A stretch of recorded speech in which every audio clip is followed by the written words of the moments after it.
আলাইকুম। গণজাগরণ কণ্ঠ টিভির পক্ষ থেকে সবাইকে স্বাগতম। আপনাদের সাথে আছি মোহাম্মদ নজরুল ইসলাম। শেতাবগঞ্জ পৌরসভার 34,84,00,000 টাকার প্রস্তাবিত বাজেট ঘোষণা। প্রতি বছরের মতো এবছরও উন্নয়ন খাতকে সর্বোচ্চ অগ্রাধিকার দিয়ে দিনাজপুরের শেতাবগঞ্জ পৌরসভার 2025-26 অর্থবছরের জন্য 34,84,12,008 টাকার প্রস্তাবিত বাজেট ঘোষণা করা হয়েছে।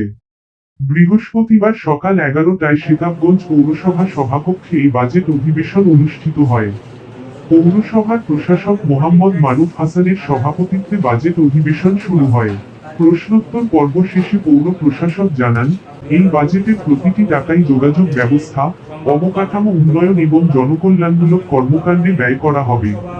তিনি আরো বলেন, বাজেট বাস্তবায়নে পৌরবাসীর সার্বিক সহযোগিতা প্রয়োজন।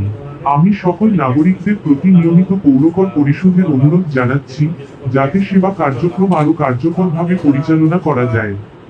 উপস্থিত গণ্যমান্য ব্যক্তিবর্গ বাজেট অধিবেশনে আরো উপস্থিত ছিলেন বোচাগঞ্জ থানার officer in charge OC Zahid Hasan Sarkar, উপজেলা প্রকৌশলী হুমায়ুন কবির, উপজেলা শিক্ষা অফিসার আবু বক্কর সিদ্দিক, শেতাবগঞ্জ পৌরসভার নির্বাহী কর্মকর্তা হরিপদ রায়, নির্বাহী প্রকৌশলী ভরত পাল, হিসাব রক্ষণ কর্মকর্তা সন্ধ্যা রানী সরকার, পৌর স্যানিটারি ইন্সপেক্টর ছন্দা, সদস্য সচিব মোহাম্মদ শামসুল আলম, প্রেসক্লাবের অন্যান্য সদস্যবৃন্দ। বাজেট ঘোষণাকে কেন্দ্র করে পৌরসভা কার্যালয়ে এক প্রাণবন্ত আলোচনা ও মতবিনিময়ের পরিবেশ তৈরি হয়।